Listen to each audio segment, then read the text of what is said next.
이번 주에 외국인 기관들이 강하게 매수한 종목들의 힌트에서 다음 주의 흐름이 나올 수가 있어요. 그래서 오늘은 이 종목들을 통해서 다음 주의 흐름을 한번 예측해 보도록 하겠습니다.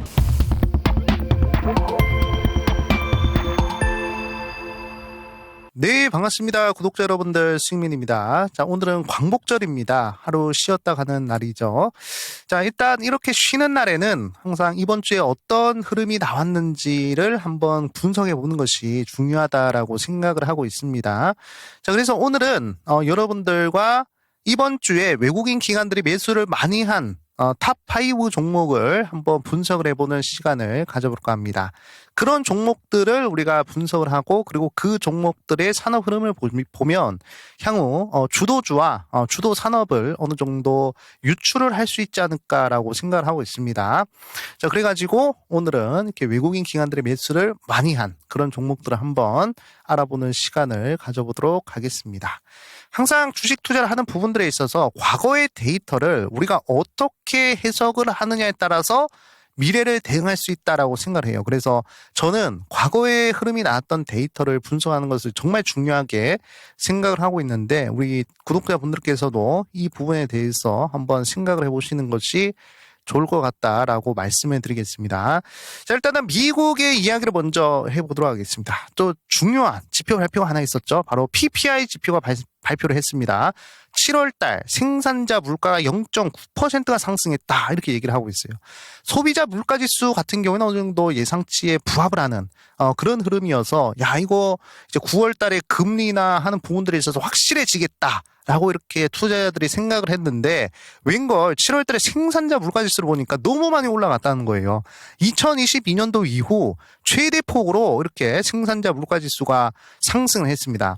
생산자 물가지수가 상승한 게 무슨 의미냐면 물건을 만들거나 또는 이제 물건을 파는 사람들이 느끼는 물가 지표거든요.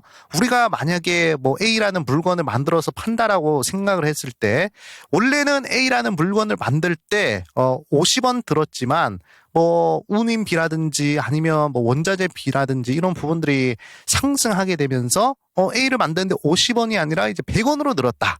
뭐 이렇게 체감이 되는 게 바로 이제 생산자 물가지수죠. 그러면 이제 원재료 가격이 상승했으니 당연히 물건을 팔 때도 비싸게 팔겠죠. 그러면 소비자들은 그 물건을 사면서 아 물가가 올랐구나 이렇게 생각을 할 수 있는 부분입니다. 그래서 생산자 물가지수는 소비자 물가지수에 영향을 끼치기 때문에 물가 부분들에 있어서 좀 이제 영향을 많이 주는 그런 이제 지표입니다. 자, 근데 이렇게 2022년도 이후 최대폭으로 상승을 했기 때문에 야 이거 9월 달에 또다시 금리 인하에 대한 가능성이 좀 이제 내려갈 수도 있겠다. 요렇게 투자자들이 생각을 할 수가 있어요. 그런데 생각보다 미국장은 좀 선방을 했고요.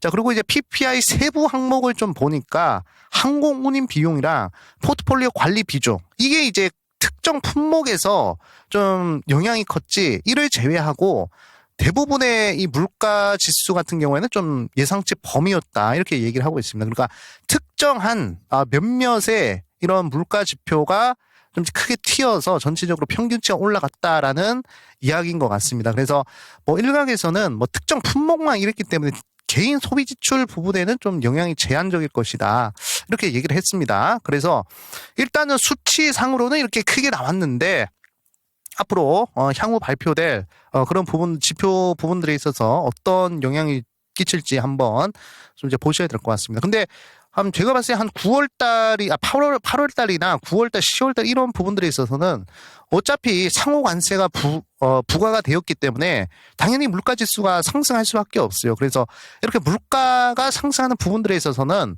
대부분 투자자들이 다 아는 내용입니다. 그렇기 때문에 제가 봤을 때는 아무리 물가 지수가 뭐 크게 상승을 한다고 해도 시장에는 크게 영향을 좀 주지 않을 것이다. 그렇게 생각을 하고 있습니다. 그래서 일단은 가장 중요한 게 제가 봤을 때는 이제 연준에서 뭐라고 할지 그게 제일 중요할 것 같아요. 이걸 명분 삼아서 금리 인하를 원래 2번 할 거 좀 이제 한 번만 하거나 아니면 뭐 5% 내릴 거 뭐 2%만 내린다던가 이런 식으로 갈 수 있단 말이죠. 그래서 수치가 달라질 수가 있습니다. 그래서 지금 잭슨홀 미팅이 이제 8월 말에 진행이 되잖아요. 거기서 제가 보는 관점으로는 이거 PPI 지표 보고 또 이제 파월이 이거 또 건수 잡았다. 이거 데이터 또 제대로 안 나왔다. 이래가지고 또 매파적으로 나올 확률이 좀 크다. 그렇게 좀 생각을 하고 있습니다. 그리고 지금 파월은 좀 이제 이성적으로 접근하는 건 아닌 것 같아요. 좀 이제 트럼프나 좀 이제 베센트나 이런 이제 행정부 인사들이 계속 연준의 독립성을 침해하고 있어가지고 그래가지고 거기에 대한 좀 이제 감정적인 조치를 좀 이제 하고 있는 게 아닌가. 그러니까 이제 금리 방향성 부분들에 있어서 조금 이제 감정이 들어간 것 같습니다. 어떻게 좀 보면 이제 이성적으로 생각을 한다면 좀 이제 연준이 좀 이제 선제적으로 금리를 좀 빨리 내려서 뭐 고용이라든지 물가라든지 이런 부분들을 빨리 잡아야 되는데 지금 그러지 못하는 것 같습니다. 그래서 원래대로라면 만장일치의 그런 내용들도 지금 계속적으로 뭐 한두 세 명 정도 파월 의장과 의견이 다르고 있잖아요. 그렇기 때문에 지금 연준의 신뢰도가 투자자들 부분에 있어서 굉장히 좀 내려가고 있는 그런 상황이다라고 보시면 됩니다. 그래서 지금 베센트가 계속 연준을 압박을 하고 있습니다. 금리는 1.5%포인트는 내려야 된다 이렇게 얘기를 하고 있어요. 네, 파월을 계속적으로 흔들고 있는 겁니다. 자, 재무장관이 연준의 의장한테 이런 식으로 금리를 내려라 하는 것은 굉장히 이례적이에요. 연준의 독립성을 이제 지켜줘야 되는데 그런 부분들이 전혀 없다라는 점 좀 이제 보시면 될 것 같고, 자 그리고 이제 트럼프가 뭐라고 이야기를 했냐면 파월이 내려올 때까지 계속 괴롭힐 거다 이렇게 얘기를 했어요. 엄포를 놨습니다. 선전포고를 한 겁니다. 그래가지고 맨날 새로운 연준 의장 후보를 계속적으로 거론하고 있어요. 파월이 물러가면 누가 할 거야. 빨리빨리 나가라. 이런 식으로 벌써 새로운 연준 의장 후보를 이야기를 하고 있습니다. 그리고 여기서 이제 파월이 계속 버티면서 제가 보는 관점으로는 금리를 내릴 것 같진 않아요. 네, 그냥 내려야 되긴 하는데 계속적으로 매파적으로 날 확률이 크다는 것입니다. 네, 그래서 이 부분들 좀 이제 보셔야 되겠다라고 말씀드리겠고, 어차피 금리가 내려가는 흐름은 거스를 수는 없는 것 같아요. 이번에 만약에 9월 달에 금리나 확률이 거의 뭐 100%에 가까워지는데 여기서 만약에 파월이 금리 동결을 빡 시켜버린다. 그러면 진짜 그때는 이제 걷잡을 수 없는 그런 흐름이 나오지 않을까 좀 보고 있습니다. 그래서 그 정도 도박은 안 하겠죠. 제가 봤을 때 금리를 내릴 것이다. 그렇게 좀 보여집니다. 자, 금리를 내리면 그러면 항상 강조드리지만 유동성이 풀리는 장세에서는 기업이 아무리 실적이 안 좋고 그리고 기업이 아무리 이렇게 장사가 안 되고 경제 상황이 안 좋지만 그 돈의 힘을 통해서 풀린 돈의 힘에 의해서 주가는 상승하거든요. 네, 그렇기 때문에 자산 가치가 비정상적으로 거품이 생기는 시기가 바로 금리나 시기입니다. 특히나 과거에서부터 금리나 특히나 이런 산업혁명 시기에 금리가 진행이 되면 주가는 과도한 거품이 생겼어요.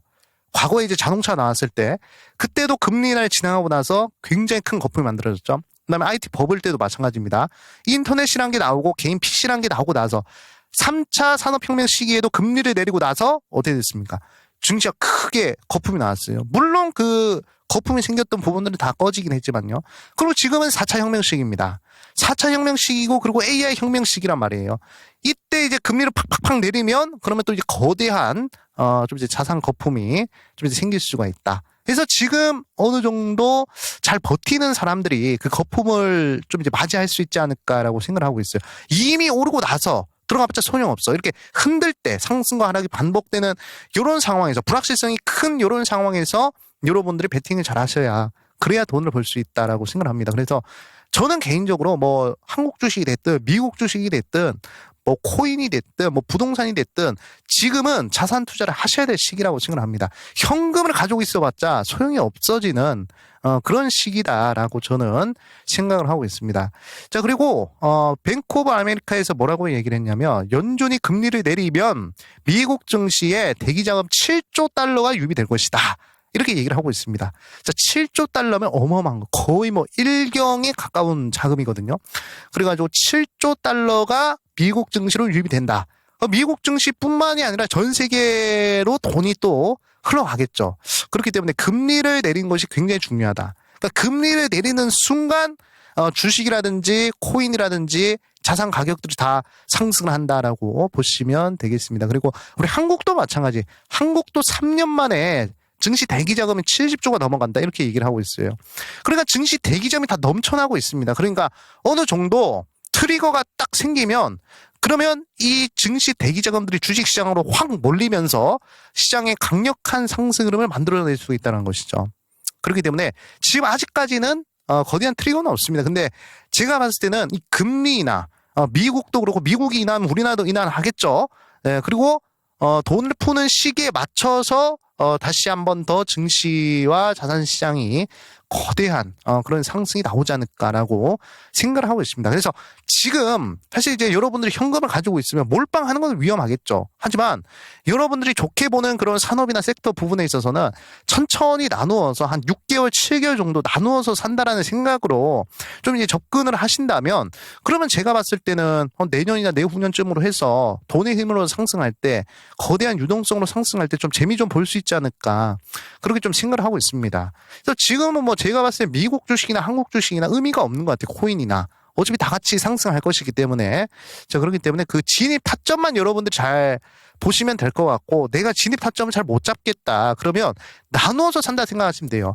1,000만 원도 100만 원씩 나누어 사거나 아니면 50만 원씩 나누어 사면, 그러면 좋잖아요. 그렇죠? 1,000만 원 한 번에 때려 박으면 그러면 이제 위험하겠지만, 그것을 뭐 나누어 가지고, 투자를 한다는 것은 굉장히 제가 봤을 때 건강한 투자다라고 생각을 하고 있습니다. 아무튼 거대한 돈이 풀리는 시기인데 그러면 외국인 기관들은 어디로 매수를 하는가 이 부분에 대해서 여러분들 한번 생각을 해보셔야 되겠죠. 그래서 이번 주에 외국인 기관들이 대량 매수한 종목을 제가 한번 뽑아봤습니다. 일단 하이닉스예요. 하이닉스가 1등. 외국인 기관들이 6,190억 정도 순매수를 했습니다. 반도체 기업이고요.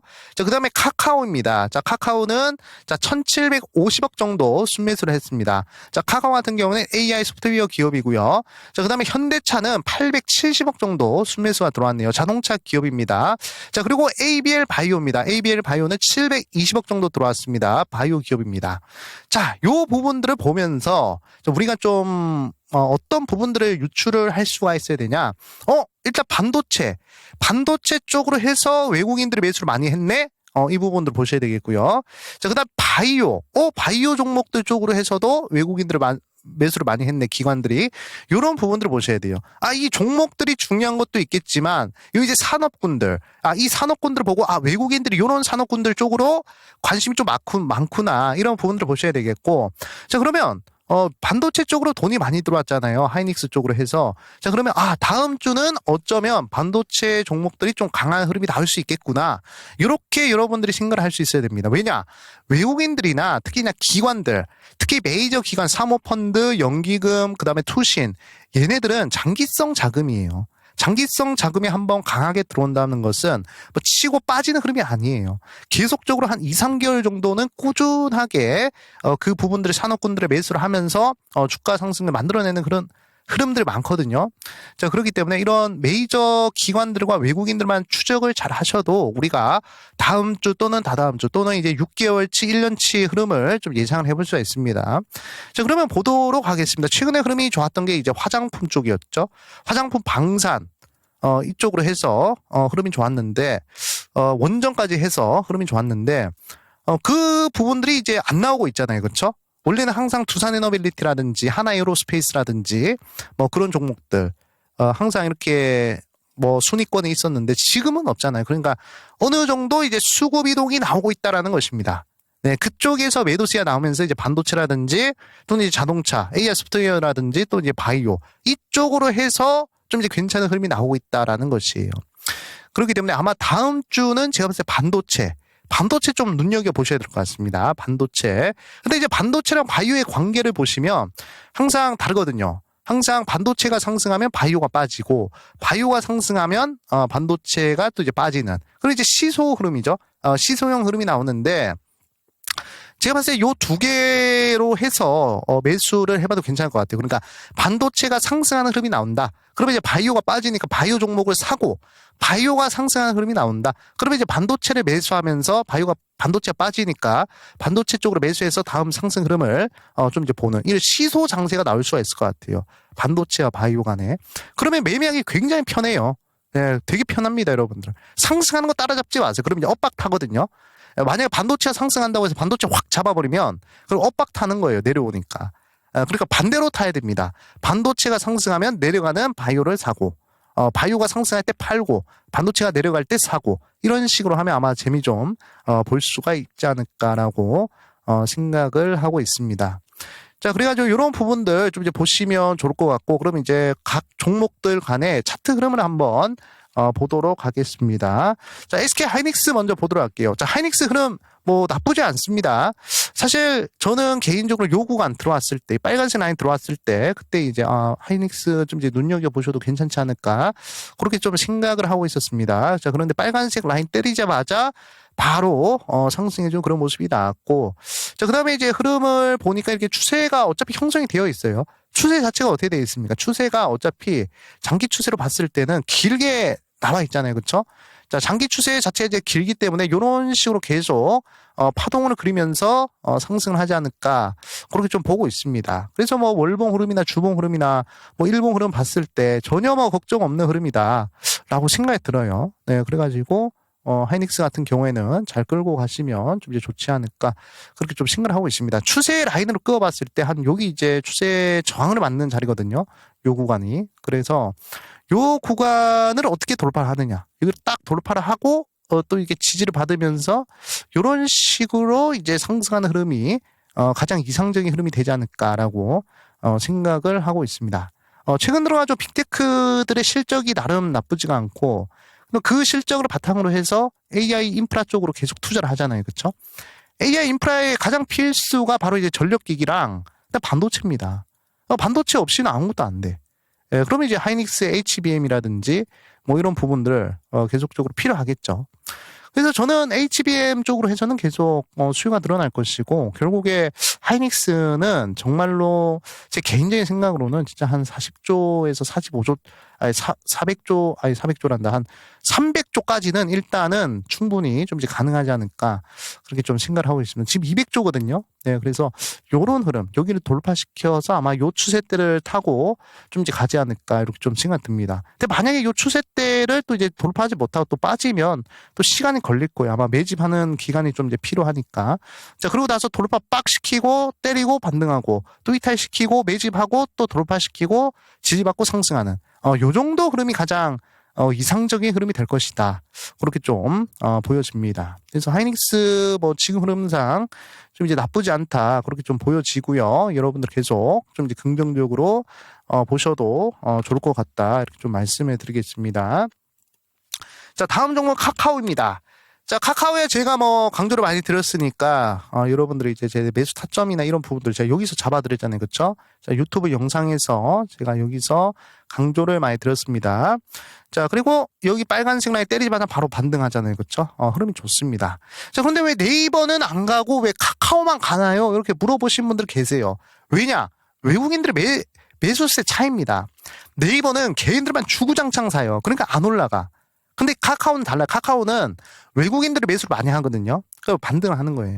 아마 제가 봤을 때는 뭐 챗 GPT나 이런 부분들이 좀 엮여서, 그래가지고 외국인들 봤을 때는 그래도 챗 GPT 국제적이고 그리고 이제 뭐 샘 알트만 이런 부분들이 있으니까, 그래서 외국인들 딱 봤을 때 네이버보다는 카카오가 조금 더 매력적으로 보일 수도 있겠다, 이렇게 좀 생각을 하는 것 같습니다. 그래서 흐름이 좋아요. 네, 지금 보시면 카카오 시가총액이 2,800억이잖아요, 그렇죠?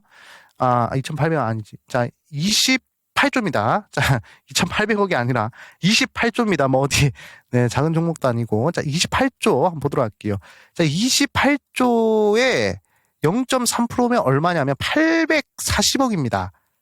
네, 그러니까 시가총액의 0.3%가 이제 840억이니까 일단은 4거래일, 5거래일 동안 800억 이상의 매수세가 들어오면 많이 들어오는 것인데, 자, 카카오는 어떻습니까? 1,000억 이상 들어왔잖아요. 1,700억이나 들어왔잖아요. 거의 뭐 0.6%가 들어왔어요, 시가총액에. 자, 이 정도면 대량 매수라 볼 수 있거든요. 자, 그리고 여기서 플러스로 해서 다음 주까지 해서 한 이제 한 1% 정도 매수세가 들어온다 싶으면, 그러면 어느 정도 장기적으로 계속 우상향할 수 있는 그런 자리가 나올 수가 있다라고 저는 생각을 하고 있습니다. 그렇기 때문에 지금 자리도 굉장히 좀 이제 긍정적인 자리다라고 볼 수 있겠고요. 사실 카카오의 경우에는 아직도 바닥입니다. 개인적인 생각은 그래요. 네. 그래가지고 뭐 만약에 제대로 뭐 상승한다면 어느 정도 외국인 기관들이 뭐 장기성 자금을 유입을 시켜가지고 계속적으로 뭐 반등한다 싶으면 일단 못해도 일단 10만 원 정도는 충분히 한번 때려주지 않을까 그렇게 좀 보고 있습니다. 못해도 10만 원이고 잘 가게 되면 그러면 어떻게 가겠습니까? 잘 가게 되면 자 그러면 이제 뭐 13만 원, 14만 원대까지도 충분히 좋은 흐름이 날 수가 있겠죠. 네 그렇기 때문에 여기서 나오는 박스권 흐름만 잘 여러분들이 견디면 그러면 향후 좋은 흐름을 좀 낼 수가 있겠다 그렇게 좀 생각이 듭니다. 보면 이제 한 요 정도 흐름이면 한 요 정도 흐름이 되겠죠, 그렇죠? 요 정도 흐름이 될 텐데 이게 보면 한 5개월에서 6개월짜리입니다. 네, 5개월, 6개월 정도는 지금 여기서 이제 횡보하는 흐름을 좀 이제 기다려 보셔야 될 것 같아요. 어차피 의미 있는 이평선이나 매물대 구간들을 좀 이제 돌파를 했고 이렇게 뭐 개미들 좀 털어내면서 이렇게 가다가 어느 정도 이제 트릭을 통해서 이런 식으로 이제 가지 않을까 이렇게 좀 보고 있습니다. 그래서 요 흐름에서 추세를 잘 타야 돼요. 네, 요 흐름에서. 그래가지고 이제 카카오도 뭐 이런 식으로 좀 진행이 되지 않을까라고 생각을 합니다. 이미 외국인 기관들이 매수를 많이 했으니까 긍정적으로 보셔도 충분히 좋을 것 같다라고 말씀을 드리겠고요. 자, 현대차 보도록 하겠습니다. 자, 현대차는 좀 이제 약해요. 네, 현대차 좀 살짝 시가총액이 이제 44조잖아요, 그렇죠? 그러면 한번 보도록 하겠습니다. 자, 44조의 0.3%면 얼마냐? 1,300억이에요. 자, 현대차는 이제 1,300억 정도 매수세가 들어와야 좀 이제 많이 들어왔다라고 볼 수 있는데 좀 이제 약하죠. 예, 이제 870억 정도니까 1,000억 미만입니다.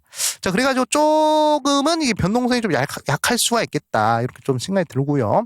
자, 그래도 지금 자리로 봤을 때는 나름 그래도 흐름은 괜찮습니다. 지금 보면 이제 월봉상 흐름을 보면 사실 아직도 역배열이에요. 자, 역배열이지만 이제 정배열로 가려고 이렇게 머리 들었잖아요. 그렇죠? 자, 이렇게 되면 그래도 매수세가 많이 들어온다는 이야기입니다. 자, 그런데 여기서 우리가 주목을 하셔야 되는 게 양봉이 연속으로 3개 떴다는 거예요. 양봉이. 그러니까 이제 야금야금 좀 이제 매수세가 들어오는 흐름이다라고 볼 수가 있겠고, 그리고 이제 장기적으로 이제 추세선을 이렇게 그어봤을 때, 요 정도 흐름상으로 봤을 때, 지금 이제 주가 흐름이 요렇게 가고 있잖아요, 그렇죠? 그래서 이 추세 라인, 요 라인을 어떻게 돌파시키느냐, 요 라인이거든요, 그렇죠? 자, 요 라인 이렇게 한번 그어보면 요 라인을 어떻게 넘어설 것인가 이게 가장 중요한 포인트가 될 것 같습니다. 그래서 뭐 뚫으면 이렇게 지리받고 이제 또 올라가겠죠. 자, 아니면 여기서 저항 맞고 한 번 더 빼주고 그러고 나서 이런 식으로 좀 이제 가야 되지 않을까 그렇게 좀 생각하고 있습니다. 근데 현대차가 지금 상속 문제가 있잖아요, 그렇죠? 상속 증여 문제가 있기 때문에 현대차 주가는 계속적으로 눌러야 유리하고 오너 일가에서는 현대차는 계속적으로 눌러야 그래야 이제 이득이고 대신에 현대글로비스 제가 유튜브에서 강조 많이 들었던 종목이죠. 자, 현대글로비스 같은 경우에는 정의선 회장의 지분이 높기 때문에 이거는 계속 들어 올려야 돼요. 네, 그래서 현대차는 누르고 현대글로비스는 들어 올려야 계속적으로 올려야 그래야 이제 현대가에 유리합니다. 상속 증여 부분에 있어서. 그래서 현대차를 볼 바에는 차라리 현대글로비스를 계속적으로 보시는 것이 더 좋지 않을까. 저는 그렇게 보고 있어요. 네, 그래가지고 이렇게 현대차 흐름 한번 보시면 좋을 것 같고. 자, 마지막으로는 ABL 바이오 보도록 하겠습니다. 자, ABL 바이오도 외국인 매수세 굉장히 많이 들어왔죠. ABL 바이오가 4조 4천억입니다. 자, 4조 4천억. 자, 여기서 0.3%면 132억이거든요. 자, 132억인데 보니까 자, 132억인데 720억이 들어왔어요. 이번 주에만. 굉장히 많이 들어왔죠. 거의 뭐 1% 이상 들어왔다라고 볼 수 있겠죠. 그렇죠? 네, 1% 이상 순매수세가 들어왔기 때문에 나름 ABL 바이오 쪽으로 해서도 매수세가 많이 들어왔다라고 보시면 될 것 같습니다. 자, 그래서 ABL 바이오도 뭐 크게 뭐 문제되는 부분은 없고요. 어차피 추세 라인에 따라서 계속적으로 상승하지 않을까라고 보고 있습니다. 그래서 지금은 이제 추세대로 봤을 때 살짝 이격이 나왔잖아요. 그렇죠? 그래서 이격을 좁히는 이런 자리들에서 또 이렇게 상승을 하지 않을까라고 보고 있습니다. 그래서 이렇게 상승 추세가 살아있는 종목들은 계속 어차피 파동을 그리면서 가거든요. 그래서 뭐 전혀 뭐 크게 걱정할 만한 부분은 없을 것 같다 이렇게 생각을 하고 있습니다. 그래서 이런 흐름에서 항상 여러분들이 이런 부분들을 생각을 하셔야 돼요. 네, 어차피 실적이라든지 뭐 이슈나 재료가 이렇게 계속 좋은 흐름이 나온다. 그러면 주가는 그대로 따라가게 되어 있습니다. 대신 상승과 하락을 반복하면서 가겠죠. 이런 부분들에서 개인 투자들 많이 털리는 거예요. 이런 부분들에서. 이런 부분들에서 정신을 잘 차려야 그래야 이제 이런 흐름들을 맛볼 수가 있습니다. 그렇기 때문에 ABL 바이오도 지금 괜찮네요. 하지만 좀 이제 눌리는 자리를 잘 노려보시는 것이 좋지 않을까 이렇게 좀 말씀을 드리겠습니다. 자, 그래서 오늘은 이렇게 외국인 기관 투자자들이 이번 주에 매수를 많이 한 종목들을 한번 알아봤습니다. 자, 하이닉스 같은 경우에도 시가총액이 200조인데 0.3% 하면 6천억 정도 수준이거든요. 그 정도 흐름이 들어왔습니다. 그 정도 이상으로 들어왔기 때문에 일단은 다음 주에는 반도체, 그 다음에 바이오, 그 다음에 AI 소프트웨어 이쪽으로 해서도 눈여겨보시고, 현대차 같은 경우에는 굳이 현대차를 찍기보다는 현대글로비스를 좀 눈여겨보시는 게 제가 보는 관점에서는 더 좋을 것 같다 이렇게 좀 말씀을 드리겠습니다. 자, 그리고 이제 마지막으로 저희 숙면 채널이 100% 무료로 우리 구독자분들과 이제 텔레그램 방에서 소통을 진행을 하고 있습니다. 지금 이제 한 7,200명 정도 이렇게 입장을 해주고 계시고요. 자, 그래서 이런 식으로 장마감 정리와 그 다음에 메이저 기관들의 수급 추적, 외국인들 수급 추적 진행을 하고 있고요. 그다음에 이런 식으로 뭐 비교도 하고 그다음에 장시하기 전에 돈 될 만한 뉴스들 제가 싹 다 정리해서 어떤 뉴스가 중요한지 그리고 어떤 종목이 중요한지 그다음에 대장주가 뭔지 이렇게 싹 다 표시를 해드리고 있습니다. 자, 그리고 이렇게 메이저 수급 추적 다 해드리고 있고요. 그 외 등등 많은 자료집이나 또는 전자책들 제가 직접 작성해서 여러분들과 공유를 하고 있습니다. 그래서 조금 더 유튜브 말고도 조금 더 공부를 더 심화적으로 하고 싶다 하시는 분들은 텔레그램방 입장하셔가지고 좀 함께 공부를 하자 이렇게 좀 말씀을 드리겠고요. 그리고 텔레그램방 입장하는 방법은 어렵지 않습니다. 굉장히 쉽고요. 여러분들 여기 보시면 이렇게 수익맨 메인 페이지 보시면 자, 이런 식으로 이렇게 링크가 있습니다. 여기 요 링크를 터치하시면 돼요. 요 링크를 터치하시면 바로 여러분들 뭐 전화번호라든지 개인정보라든지 또는 뭐 비밀번호라든지 이런 거 다 필요가 없어요. 뭐 설문조사 그런 거 필요 없습니다. 누르면 바로 들어올 수 있어요. 자, 그래서 들어오셔가지고 함께 공부하자 말씀드리겠고 댓글창 상단에 보시면 또 이제 링크가 있습니다. 그 링크를 터치하시고 입장하시면 바로 입장을 하실 수가 있습니다. 자, 오늘도 이렇게 영상 끝까지 시청해 주셔가지고 대단히 감사하고요. 항상 과거의 데이터를 현재 공부를 하고 연구를 해서 미래에 대응을 하는 것이 가장 중요합니다. 미래에 어떤 흐름이 나올지는 과거 데이터에 다 나와 있다라고 생각을 해요. 그래서 항상 이렇게 복습하고 다시 한 번 더 시장을 돌아보는 그런 시간이 좀 중요하다라고 생각을 합니다. 그런 부분들을 오늘 같이 해봤고요. 자, 여러분들 덕분에 저희 숙면 채널 15만 6천 명 구독자 달성할 수 있게 되었습니다. 자, 앞으로 20만 명까지 달려갈 수 있도록 구독 한 번씩만 눌러주시면 대단히 감사하겠고요. 자, 그리고 저희 숙면 채널 항상 좋아요와 댓글 항상 100개 챌린지 하고 있습니다. 특히 댓글 100개 챌린지 하고 있는데 참여해 주시는 분들 너무너무 감사합니다. 그리고 아직 댓글 안 남겨주신 우리 투자자분들은 짧게나마 한 줄만이라도 응원 댓글 남겨주시면 항상 영상 제작에 큰 힘이 되고 있습니다. 네, 여러분들 연휴 잘 보내시고요. 다음에 또 좋은 영상으로 찾아뵙겠습니다. 감사합니다. 수익!